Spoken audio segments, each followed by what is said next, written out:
So after 3D printing all of the windows, I press fit them into the walls just to see how everything fit, how it all looked. I was pretty satisfied, so it was time to paint the windows. These were masking tape to an old scrap of some plywood, and I used Rust-Oleum rattle can interior-exterior paint for painting the windows. I tried to use as light a coat as I could. Hard to do given that it's a rattle can designed for proper outdoor furniture and not scale models. But try to mist it on with a light application each time. I was mostly successful with that, although you can see on some of the later video that some of the paint did build up and had to be cut away with a sharp knife or sanded away with an emery board. But generally this process went pretty well, and I had a color that I was happy with and was a pretty good match for the prototype building in Oakland, based on at least the photos that I had.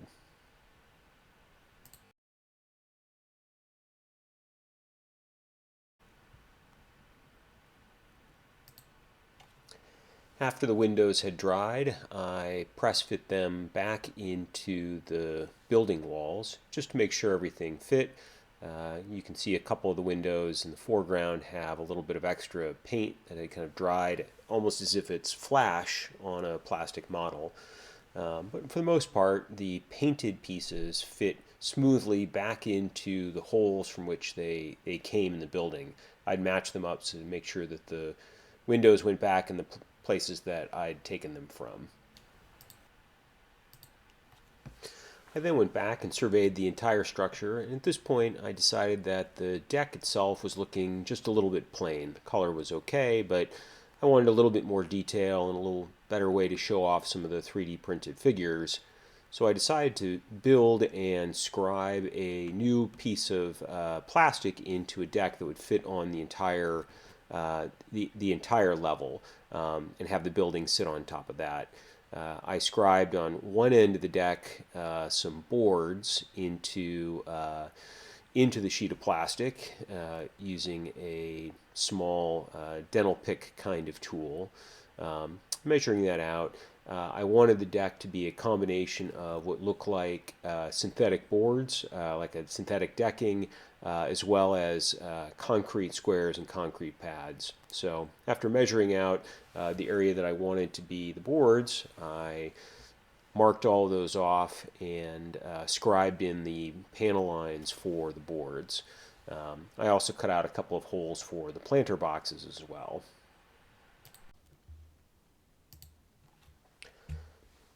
I then got to work coloring the deck, kind of the outdoor deck, with the cutout for the building, which you can see in the top right part of the panel.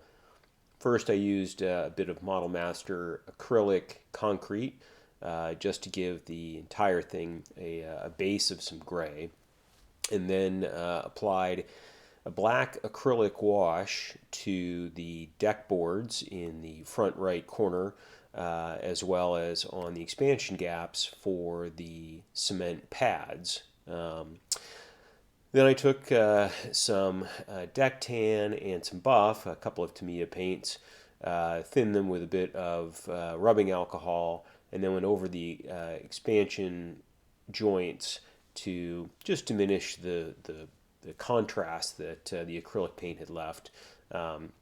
It was a bit of a blotchy process. It was harder to get some of the excess off, so it left some kind of rings or water edge marks around the expansion gaps.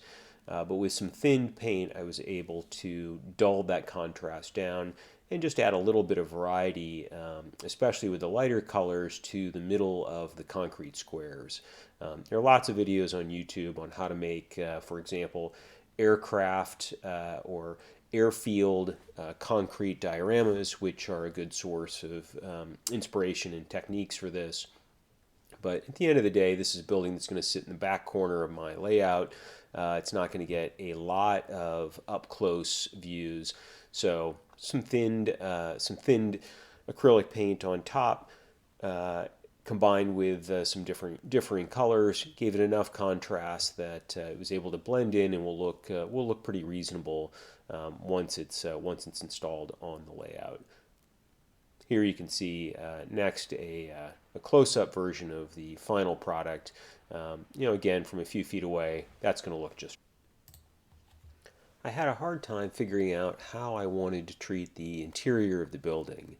At one point, I had pretty ambitious plans to allow views into fully built out kind of 3D printed parts included in apartments. I had plans to think about some drapes and other window treatments, but in the end, for a variety of reasons, I just decided to make this particular part of the project simple.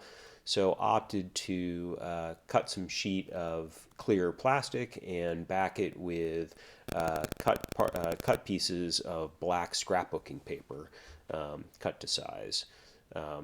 After buying a couple of small pieces and trying it out, I decided that would give me the reasonable look that I was looking for without being sort of terribly involved, right? If this were a real important kind of frontline building, I might do something differently.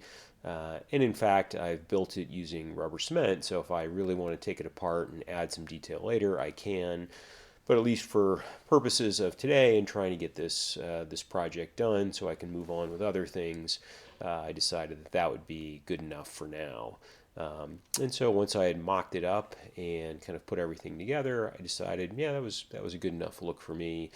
Had good reflections like you'd see on apartment buildings without drawing a lot of attention to it, which is kind of what the black backing would do for the windows as well.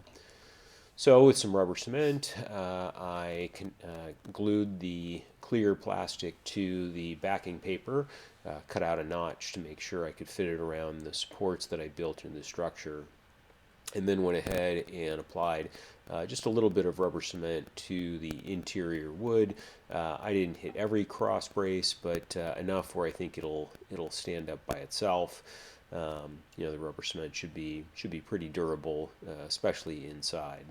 So with that, was able to then place the 3 sheets, one for each of the 3 sides that's visible, into the building, line them up appropriately, and press them into place. With that, I was in pretty good shape, I thought, and able to call that part. I really wanted to use my 3D printer a lot for this project, so I printed some picnic tables, a circular table or two, some barbecue grills for the outside, furniture, and even a new set of exterior doors as well. When the items come off the 3D printer, they are held in place by a lot of supports that need to get trimmed away. So for this picnic table that I designed in Tinkercad, I'm using some sprue cutters, some nippers that came with the printer to separate the table from the supports. Here's an outdoor couch, an L-shaped couch that also I produced in Tinkercad, and able to snip away the supports from the base. Items actually print upside down, so all those supports are able to hold those floating parts of the object in place.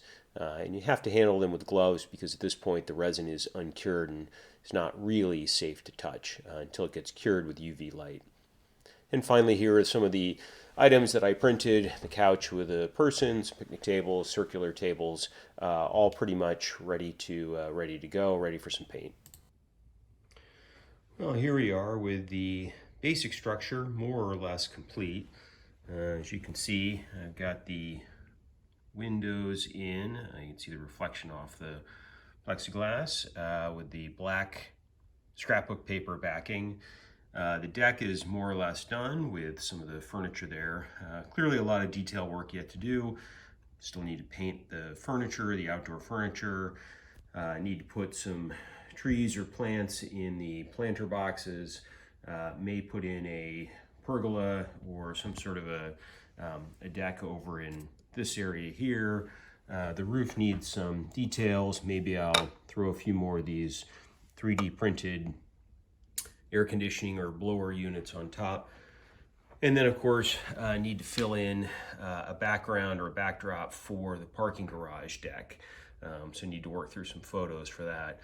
But in general, this is kind of where we're at, and I'll put it up on the layout so you can see what effect it has. And here's the apartment complex sitting in the corner of the layout, from where I would normally stand and watch some of the trains run around the layout. It accomplishes its purpose. It occupies some space in the corner, covers up the scene, and helps direct the eye away from the corner and the big empty space to the trains and some of the backdrop. Clearly a lot more work to do in terms of scenic in the area, as well as finishing off the building and working on some of the other areas in front. There's my Summit Custom Cuts Taco Bell that's in process of getting built. But I think this part of the layout, this corner, is starting to take some shape. You can see the sort of road that I've put in there. This area is going to become a shopping mall. And then you've got the warehouses, which are pictures, photo laminate, Lance Minheim's photo laminate technique in the backdrop. Those are photos of actual buildings from around the Oakland area that I took. So starting to come together. Hope you all enjoyed the project.